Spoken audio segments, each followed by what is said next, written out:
Boa tarde a todos.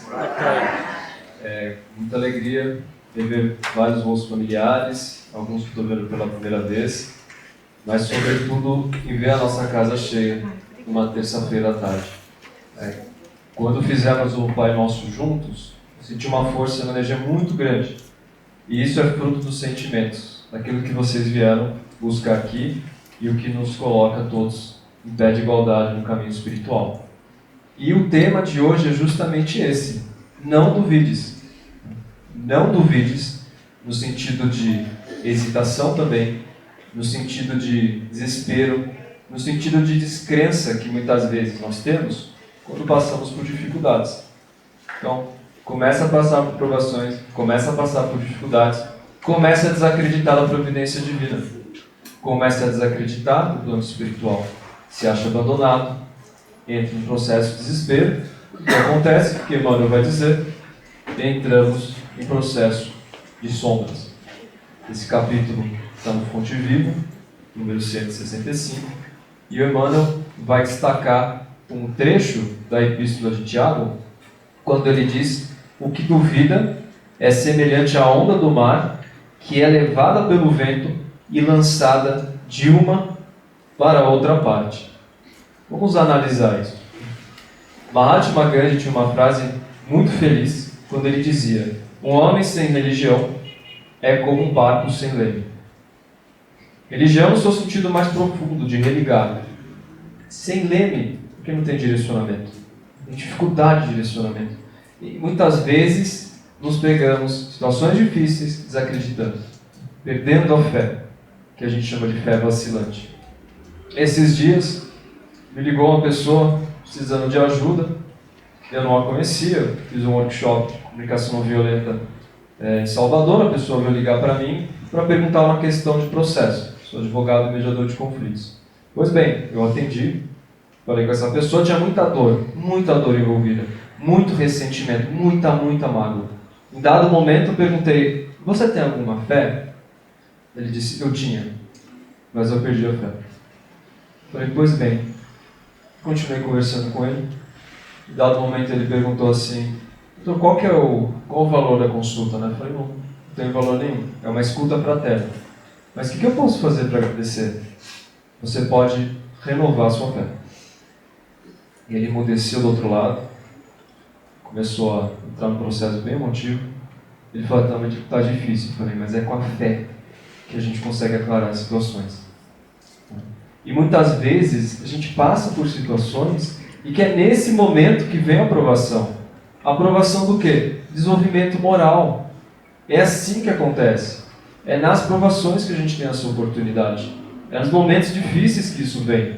Tanto é que Tiago, na epístola, ele vai falar para que tenhamos alegria quando as tentações vêm.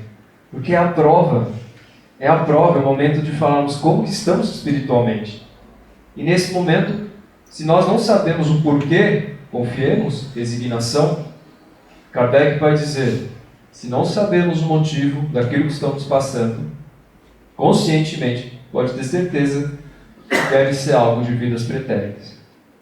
Então nós não sabemos, mas tem motivo. Que nem uma mãe, que dado momento, teve um acidente, perdeu todos os filhos dela. 5 filhos em um acidente. E ela ficou desolada. Na época não tinha nenhuma religião, e ela começou em busca de entender. É curioso quando acontece isso, porque quando nós nos deparamos com a morte de um ente querido ou uma situação, nós começamos a introjetar a sensação de que não é possível que a vida termine com a morte. Não é possível que esse amor não vai ter uma possibilidade de ser saciado. E ela vai procurar Chico Xavier. E Chico Xavier foi permitido, não é sempre que é permitido, mas foi permitido dizer para ela que aquilo que ela estava passando era uma provação. Por quê? Ela foi uma das responsáveis por insuflar a discórdia para Catarina de Aragão. E a gente lembra da famosa noite de São Bartolomeu, onde milhares de católicos protestantes foram mortos nesse dia. Então, quantas mães não ficaram sem os seus filhos? E aí a gente começa a entender por que está acontecendo. O que nos resta? Resignação. A resignação não é algo cego, é algo muito consciente. É uma fé que raciocina. Eu estou passando por isso. O que eu posso fazer? O que está ao alcance das minhas mãos? E o que eu não posso fazer? Essa é uma grande sabedoria. Porque tem questões que não estão ao alcance das nossas mãos. Essas a gente entrega. A gente pede para o espiritual ajudar-nos as forças. Aqui está ao alcance das nossas mãos. A gente pode fazer algo. E por isso que Tiago fala aqui que é lançada essa onda de uma parte para outra. De uma parte para outra. Porque aí a gente começa a cair nessas sombras.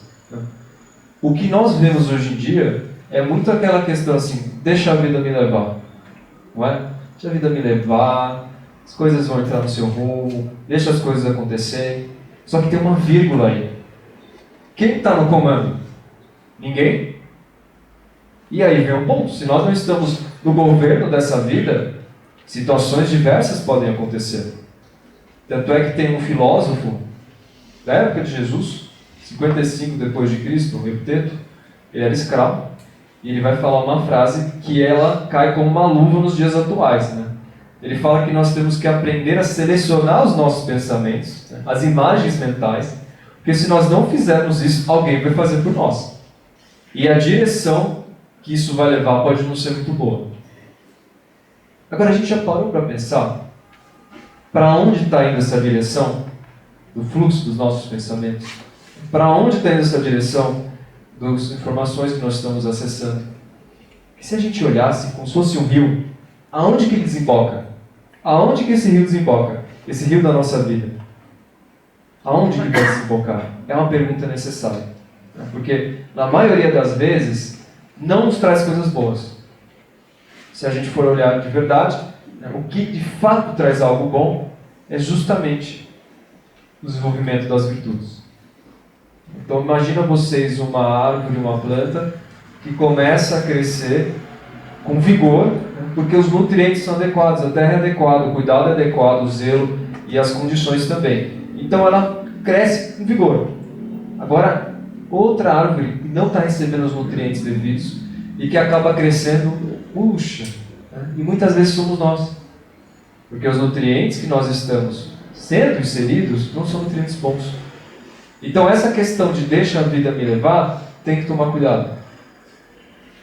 Porque se a gente fica hesitante e nós não colocamos, não temos fé e não buscamos desenvolver obras, né, a direção da nossa vida está indo para o outro lado. E o que a gente tem mais visto é pessoas reféns de sensações, né, pessoas que na verdade nem sabem qual a direção que elas têm que tomar em vida, com perda de significado, de propósito.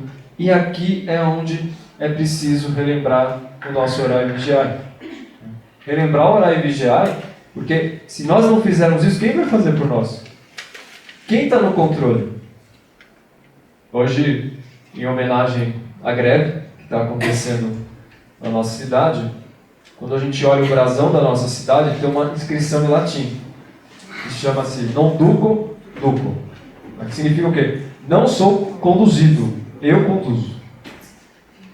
Essa mesma inscrição vale para as nossas vidas. Quem está conduzindo? A gente está deixando se levar pelo quê? Para qual tipo de canto das sereias? Porque as sereias não têm boas intenções. Chico Xavier, quando começava alguém a falar algo para ele, ou tinha alguma informação que não era benéfica, ele dizia, as sereias estão a cantar. O que as sereias querem? Seduzir, nos levar para o fundo do oceano e desvitalizar. Porque a gente está vendo muito pessoas adoecendo, em tenra idade, ansiedade, transtornos, depressão. De acordo com a OMS, 1 a cada 5 jovens, temos jovens hoje na sala, vão passar por algum problema de saúde mental. Depois da pandemia, o Instituto Ayrton Senna diz que 69% dos jovens estão passando por algum problema de transtorno de ansiedade ou depressão. E os dados só aumentam. Por quê? Para onde está indo essa direção? Para onde está indo esse rio? Para onde está indo essa informação? E ela penetra em nós. Ela faz morada em nós. E mexe com todo o nosso corpo, físico e espiritual. E a gente entra em sintonia com o quê? E aqui vem um ponto que o Emmanuel fala. Nós temos que lembrar da força coagulante dos nossos pensamentos. Veja que interessante, que nobreza de palavra que Emmanuel traz. Coagulante porque solidifica. Se solidifica, o pensamento não é uma nuvem etérea. Percebe? Quando a gente vê o gibi, não é assim que aparece uma nuvenzinha, um pensamento? Não é. O pensamento tem forma, tem cor e materializa. E fica aqui, cria o que a gente chama de psicosfera. Portanto, se nós não tomarmos esse governo, nós iremos para diferentes direções. E pode ser que não sejam boas. Se Epiteto falou isso 55 depois de Cristo, imagina hoje, com tantos estímulos, com tantas imagens, com tantas questões. E Kardec vai dizer sobre as paixões. As paixões são úteis quando governadas, que é que nem um cavalo, mais perigosa quando a gente deixa ela ao léu, né? Deixa ela correr solta. Tá? Então aqui é uma questão importante, porque Emmanuel vai dizer, quando a gente entra no processo de dúvida, nós entramos em sombras. E entrar em sombras significa dizer, baixamos o padrão vibratório. Tá? E aí, aquilo tudo vai nos levar para algum lugar. Então, muito importante. Quando a gente entra nesse processo de dúvida, de hesitação, de falta de fé, qual é o nutriente que estamos inserindo em nós e nós estamos escolhendo? O que a gente está fazendo? A gente pode escolher. Por isso que o Cristo disse, seja o seu dizer sim, sim e não, não. Caso contrário, ele vai dizer, quem duvida de si próprio, perturba o auxílio divino em si mesmo, pois ninguém pode ajudar aquele que se desajuda. Ou seja, o plano espiritual tenta ajudar, os mentores tentam nos ajudar, mas tem uma névoa ao nosso redor, tem uma vibração baixa, e eles não conseguem se aproximar, porque nós não estamos aptos, receptivos a ouvir. É que nem a frequência do rádio, não está sintonizada. Então, isso é o que acontece quando nós entramos nesse processo de dúvida, de falta de fé vacilante. E é muito o que nós vivemos hoje da ansiedade. E a ansiedade é não ocupar-se de si mesmo. E quando nós estamos, de fato, ocupados de nós mesmos, no nosso eixo, nós estamos fortalecidos. Agora, quantos estímulos nos tiram do eixo? E aqui é o ponto importante. Então, dito isso, a pergunta é, como transformar essa situação?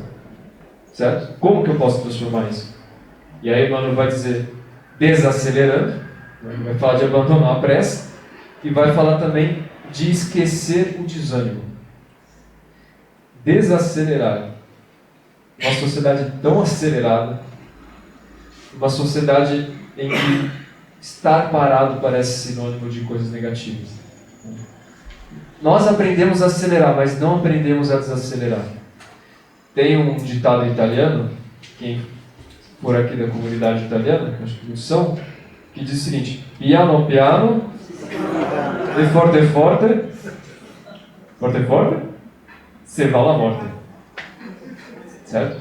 Então, piano piano, devagar, devagar, você vai longe. E forte, forte, você vai à morte. Você vai à morte, vai para essa sombra, vai para esse lugar que não nos trará coisas boas. Então, se eu não estou colocando práticas contemplativas, e aqui lê-se meditação, oração, leituras edificantes, para nutrir essa seiva que é o Espírito, que é o que a gente leva, o fluxo vai para o outro lado. E aí a gente fica igual, né, essa onda que vai para lá e para cá, mas para onde que ela vai? É que nem você entra num táxi, aí o taxista pergunta, para onde você quer ir? Aí você fala 3 lugares. O que ele vai fazer? Escuta, mas você tem que se decidir. Mesma coisa a providência divina, te pede um monte de coisa, mas o que você quer? Não sei, mas eu sei que eu vou receber porque a lei da atração fala isso. Né? Mas o que você quer realmente? Não, eu não sei, mas eu já manifestei, a lei da atração fala isso, eu estou na minha rede e sei que vai acontecer. Então tá. E paciência não é passivo, gente. Paciência é labor ativo. É o seguinte raciocínio, não é que você espera. Você espera, claro, mas porque você está plantando. Não é você só esperar. Você espera porque você está plantando. Então, Tiago, na epístola, ele vai usar uma expressão um termo que eu nunca tinha ouvido na vida. E é muito interessante. Ele vai falar assim: o coração dobre é um coração inconstante em seus caminhos. É com D de dado, tá? Um coração dobre. Dobre no sentido de dúbio, dobre no sentido de que não tem direção, que não tem o alvo. Então, se o coração dobre é inconstante em seus caminhos, nós estamos em qual tipo de fé? A fé vacilante ou a fé robusta? E aqui vem a questão de cada um se colocar, porque é isso que vai trazer as transformações. Mas Emmanuel vai dizer, então, o que é preciso, tá? O que é preciso para ter um caminho com êxito? O que é preciso para ter um caminho com êxito? E ele vai dar a fórmula. Vocês querem saber a fórmula? Sim. A fórmula é avançar sem vacilações, amando, aprendendo e servindo infatigavelmente. Amando, servindo e a questão de aprender e avançar sem vacilações. E não tem como a gente deixar de lembrar de Paulo de Tarso. Porque Paulo de Tarso falava, eu avanço para o alvo, prossigo para o alvo. Não importa o que aconteça, eu prossigo para o alvo. E ele dizia, tudo me convém, mas nem tudo me edifica. Então, o que nos convenciona pode ser aquilo que não está nos edificando. E aqui é preciso nós termos uma autorresponsabilidade espiritual. Tudo me é lícito, mas nem tudo me convém, nem tudo me edifica. Então, dentro desse processo, Paulo dizia uma palavra muito interessante sobre contentamento, que ele escreveu, aprendi a contentar-me com o que tenho. Imagina a pessoa escrever, aprendi a contentar-me com o que tenho. Imagina-se que ela conseguiu atingir os objetivos dela, que ela está super feliz, que ela está num momento maravilhoso, né? Mas sabe quando que ele escreveu isso? Quando ele estava à beira da morte. Dias antes dele ser executado. Aí você fala, poxa vida, como que pode um espírito falar em contentamento em tal situação? Porque o contentamento não depende de condições externas, é um ato interno. Não é o externo que determina o interno, é o interno que determina o interno. E isso nos lembra da importância da gratidão. Como que a gente consegue dissipar esse nevoeiro? É através da gratidão. Se a gente vê, por exemplo, aquele livro famoso, O Pequeno Tratado das Grandes Virtudes, a gratidão é considerada a mãe dessas virtudes. Porque se nós não temos gratidão, a vida ela fica muito densa. E quando a gente vê o contrário da gratidão, que é a ingratidão, são pessoas psicologicamente imaturas. Sou eu que falo isso? Não. Joana de Ângeles que fala. Aí quando a gente olha pessoas que só reclamam, que só criticam, que só exigem, é uma densidade muito grande. É uma vida muito estagnada. Enquanto pessoas que são gratas, não porque são gratas porque as coisas boas acontecem com elas, mas porque elas escolheram vibrar nessa sintonia, parece que tem outra aura ao redor.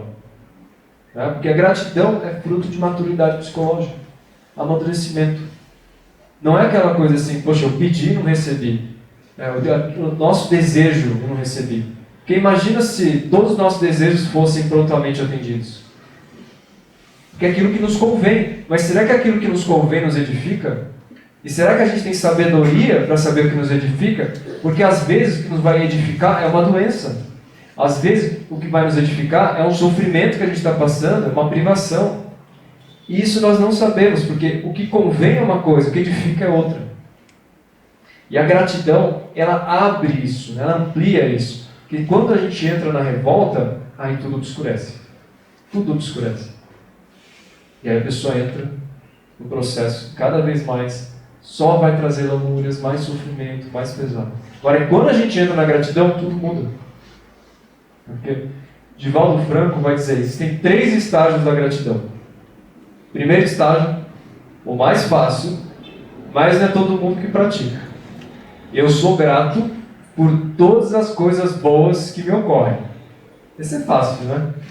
super grato, Deus que abençoe, que maravilha, né? Quando acontece alguma coisa que a gente queria, nós somos gratos.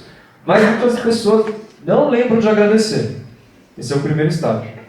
O segundo estágio é: eu sou grato pelas coisas ruins que não me acometem. E aqui a gente não precisa ir longe. Fome, guerras, questões climáticas e tantas outras situações muito difíceis que não nos acometem. E nós somos gratos por isso. E o terceiro estágio é o mais desafiador. É próprio das almas que entenderam que é gratidão, entenderam que é virtude, entenderam que são as bem-aventuranças, que é: eu sou grato por todo o mal que me acomete. Escutaremos nós, nossa, que é isso? Porque é mal na nossa visão. Mas é a oportunidade de evolução no olhar espiritual. Pode ver todos os grandes missionários, espíritos de luz, quando eles encarnam aqui, é fácil a vida deles? Não. Mas é preciso passar por provas para evoluir. E conosco não é diferente. Por isso que é importante exultar e agradecer as tentações, as provas, porque é elas que vão nos nortear. Só que aí a gente deixa de acreditar na providência divina, deixa de acreditar. E é aí que vem o desânimo, e é aí que vem todos os processos de ansiedade que nós entramos. Porque eles não conseguem ajudar mais, a gente entra no nevoeiro. E aí o outro lado se aproveita. Percebe? Se aproveita. Porque a gente baixou o padrão vibratório. Então é preciso elevar o padrão vibratório, e a gratidão faz isso. Estudos científicos mostram que gratidão, você pode pegar vários artigos científicos internacionais, melhora a questão do batimento cardíaco, taxa, questões do sangue, humor, a forma de nos conectarmos com o outro, inflamações, dores e tantas outras questões que a gratidão auxilia. E fizeram um estudo com diferentes tipos de pessoas, as pessoas que eram gratas e aquelas que não eram gratas. Então imaginem vocês o estudo que fizeram. É a título de exemplo, tá?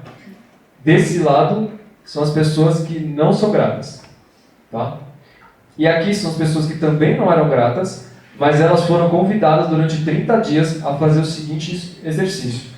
Todos os dias elas iam colocar 3 questões pelas quais elas eram gratas. 3, só 3. E por que elas eram gratas? Eles observaram depois de um mês que a estrutura cerebral modificou desse grupo. Que as questões e taxas, toda a parte clínica também modificou. Então é comprovado que quando a gente desenvolve a gratidão na nossa vida, nós melhoramos a imunidade, nós melhoramos uma série de questões que nos ampliam. Então isso vocês podem fazer. 2024 está aí, né? Por que a gente é grato? O que a gente gostaria de fato de agradecer? Então eu queria encerrar essa reflexão de hoje pedindo para que a gente fizesse um gesto para corporificar o que é gratidão. Então pensem vocês em alguma coisa pela qual vocês são gratos. Uma coisa que às vezes está difícil de aceitar, difícil de compreender. E nós vamos fazer o seguinte gesto. A gente vai entregar, e quando entregar a gente faz o seguinte gesto. Entrega. Façam comigo, vamos lá. Entrega. Nós vamos aceitar, então a gente aceita. Depois a gente vai confiar, então a gente confia. E por último, agradecemos.